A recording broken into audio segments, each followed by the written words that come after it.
윤석열 후보가 박근혜 전 대통령에 대한 메시지로 보수층 분열 가능성을 이렇게 미리 차단하는 한편 부인 김건희 씨의 대국민 사과 회견 이후 윤 후보의 모습이 180도 달라졌다는 평가가 많습니다. 매일 아침 7시에 회의도 주재한다는 보도까지 나왔는데요. 이재명 후보를 향한 발언 강도가 어떻게 거세졌는지도 직접 들어보겠습니다.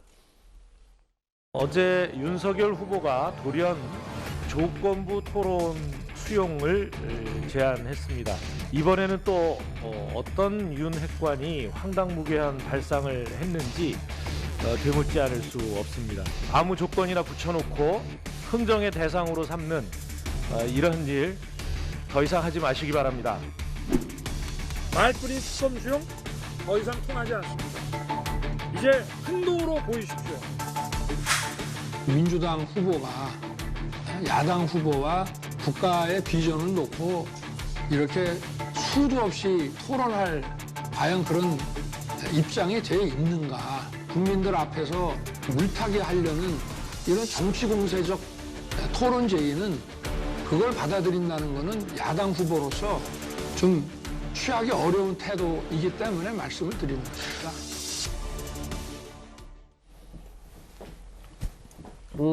문재인 대통령이 이재명 후보 선대위원장을 자처한다. 참 나쁜 정부다.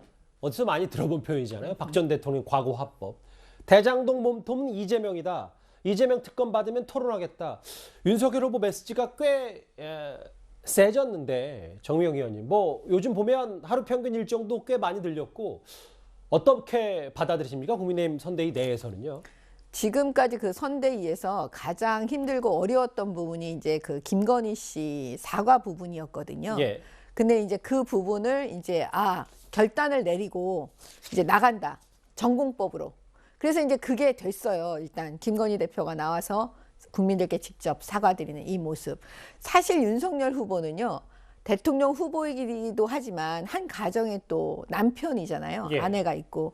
근데 본인의 문제였으면 쉬웠을 텐데 아내의 부분이니까 아마 굉장히 고통스럽고 어려웠을 거예요. 인간적으로는. 예, 근데 이제 그런 부분을 아무튼 다 이제 치고 나갔기 때문에 이제 더 이상 거치는 게 없는 거예요. 그래서 제가 볼 때는 앞으로는 더 이제 굳세어라 이렇게 가는 것처럼 이재명 후보를 상대로 예. 이제 공격의 수위를 저는 더 강도 높게 갈 거다 이렇게 보여집니다. 왜냐하면 사실 이 대장동 부분은요 정치 공세의 수준이 아니고 우리 국민들께서 이건 꼭 좀 진실을 알고 싶다 하시는 부분이거든요. 예. 근데 계속 이재명 후보와 민주당 측에서 계속 돌려막기 하는 식으로 이거 말장난하는 식으로 느낌이 가니까 뭐 특검을 하네 안 하네 예. 뭐 하라고 그랬네 이쪽에서는 계속 그러니까 제가 볼 때는 이제 그 부분에서 특검하고 이재명 후보는 빨리 이 부분에 대해서 몸통이니까 수사받고 예.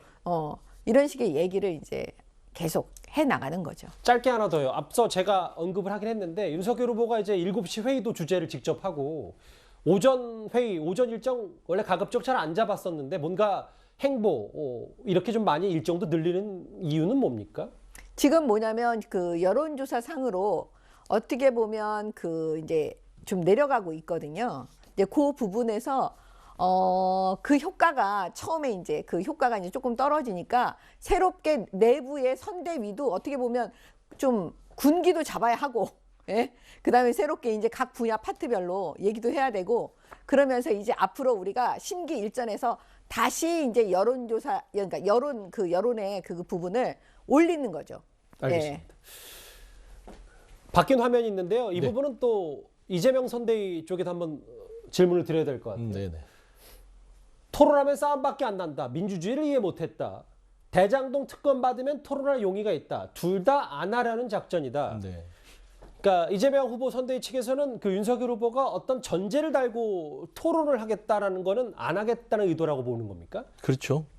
이 선거판에서 십수년 정도 있어봤지만 어떻게 토론을 흥정용으로 저렇게 거는 후보는 조건부로 거는 후보는 처음 본 것 같고요.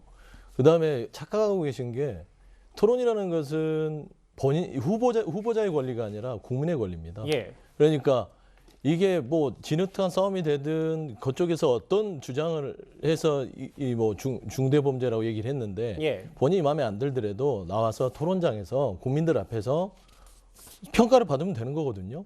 그런데 그거를 가지고 특검을 받지 않으면 토론을 못 하겠다.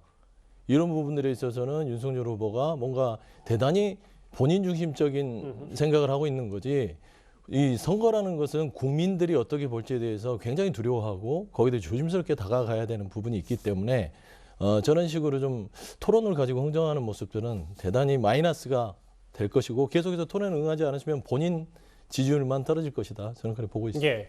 예. 결국 대장동을 두고 지금 공방이 있는 건데요. 어제 윤석열 후보가 대장동 현장을 직접 찾아서 대장동의 몸통은 이재명 후보다 이렇게 직격탄을 날렸습니다. 그런데 이재명 후보의 최측근으로 알려진 정진상 부실장이 이번 대장동 의혹과 관련해서 2주 넘게 검찰의 출석 요구에 불응하고 있다는 보도 하나가 나왔습니다.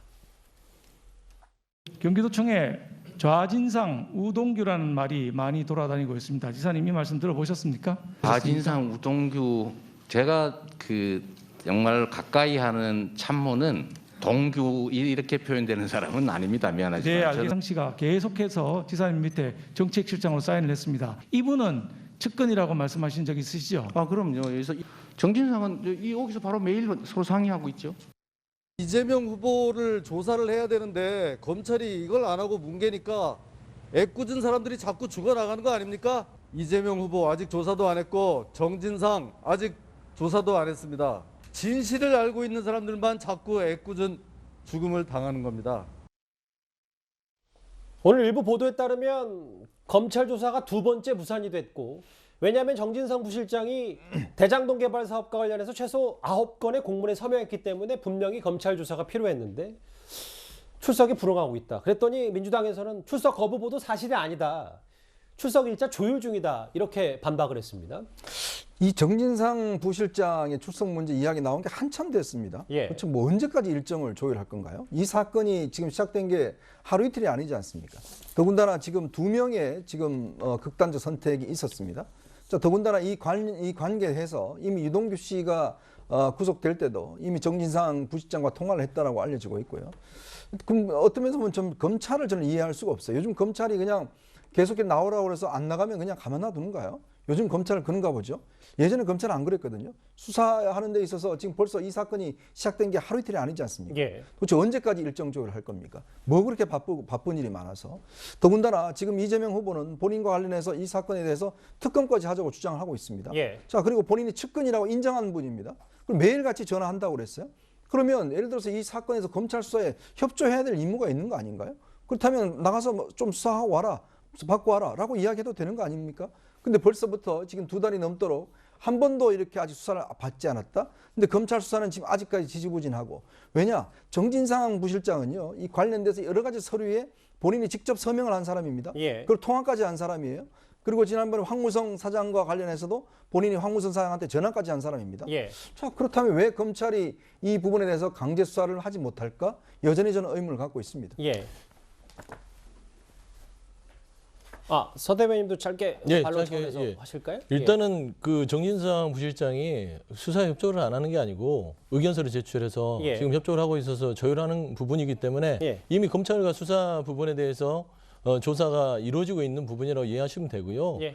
그다음에 검찰 자체 저도 이제 동의하는 게 검찰 수사가 너무 지지부진합니다. 예. 그러니까 50억 각상도 클럽, 그다음에 말씀드리면은 부산저축은행이나 이런 부분들에 있어서 좀 속도감 있게 해서 예. 국민들이 좀 답답하지 않게 했으면 좋겠다 그런 말씀 드리고 싶습니다. 알겠습니다. 예. 대장동 얘기 그리고 이번 주제 마무리하기 전에 최근에 숨진 채 발견된 고 김문기 처장의 유족이 장례 기간 동안 이재명 후보나 민주당 차원의 조의가 없었다. 유족 입장에선 서운한 면이 있다. 일부 언론 인터뷰를 통해 이렇게 밝혔는데 어떻게 받아들이셨어요? 그렇죠. 아니 왜 그러냐면 김문기 처장에 대해서 모른다 이재명 후보가 그렇게 얘기했다가 이제 인지하지 못한 측면이 있다 이렇게 말을 좀 바꿨지 않습니까? 예. 그런 걸 보면 저는 왜 김문기 처장과의 관계를 이렇게 원천적으로 부인할까 하는 부분이 굉장히 의문스러워요. 사실 그거 뭐 인정해도 그게 그 자체가 범죄가 되는 건 아니지 않습니까? 예. 그런 관점에서 보면 의문스러운데 그게 바로 이런 대목에서 약간 좀 고리가 풀리는 것 같은 생각이 들어요. 무슨 얘기냐면 사실은 본인과 같이 일했던 사람 아닙니까? 성남시장으로 있을 때 성남도시개발공사 팀장 정도로 있던 사람이거든요. 그리고 예. 2015년에 같이 그 호주와 뉴질랜드 출장까지 갔던 사람입니다. 그 11명 내에 포함됐던 사람이란 말이죠. 예. 그렇다면 그리고 본인이 그해 그 겨울쯤에는 또 표창장까지 줬던 사람이고 이런 걸 본다면 당연히 이 문제로 인해서 극단적 선택이라는 것이 더군다나 대장동 사건과 관련해서 이렇게 된 거잖아요. 그러면은 본인이 정말 도의적인 측면에서라도 법률적인 의미가 아니고 약간의 미안한 서운한 이런 감정도 있을 텐데 예. 그럼에도 불구하고 전혀 모르쇠 하고 민주당 사람은 뿐이고 이재명 후보 본인도 가지 않았다라고 하는 쯤에서 이제 유족들로서는 대단히 그 섭섭한 감정이 있을 것이고요. 오히려 이재명 후보가 왜 그랬을까 하는 부분에 대해서 또 하나의 물음표가 생기는 장면이 아닌가 저는 그렇게 생각이 듭니다. 예. 잠시만 말씀드리면 김문기 처장은 정치하시는 분이 아니라 성남시 공무원이시잖아요. 예. 네, 그래서 민주당하고는 관계가 좀 없는 부분이 있고 그다음에 이재명 후보하고의 관련성을 지금 자꾸 대장동을 엮으려고 하시는데 예. 첫 번째 실무자들을 시장이 알 수 없는 부분도 있습니다. 예. 여러 있으면 기억도 못할 수도 있고요. 그다음에 그 말씀드리면은 그 표창장 부분도요. 예. 그걸 시장 명의로 나가는 거지 그게 직접 줬다는 그런 부분도 없기 때문에 과도한 불필요한 오해를 사지 않기 위해서 굳이 이런 부분에 있어서 대응할 이유는 없었다 판단합니다. 김문기 처장이 정치인이 아니기 때문에 유족들이 공무원이었고요. 예, 서운한 그다음에 면이 실무자였기 있다고 때문에 하더라도. 진짜 어떤 관계가 없기 때문에 뭐 이런 일로 연루가 돼서 관계가 없는데 민주당 차원이나 후보 차원에서 갈 수는 없는 거죠. 그러면 알겠습니다. 괜히 유족들에게 불필요한 오해를 줄 수 있다. 근데 하나는 얘기해야 되는 거예요. 아니 민주당은 관계가 없을지 몰라도 이재명 후보는 관계가 있죠. 왜 예. 관계가 없습니까? 응? 지금까지 제가 아까 설명을 드렸잖아요. 관계가 없다는 건 좀 그거는 어폐가 있는 주장이라고 생각합니다. 예. 오늘 윤석열 후보가 박근혜 전 대통령에게 던진 미안하다는 말과 대장동을 둘러싼 여러 공방 얘기 두 후보 얘기 만나봤습니다.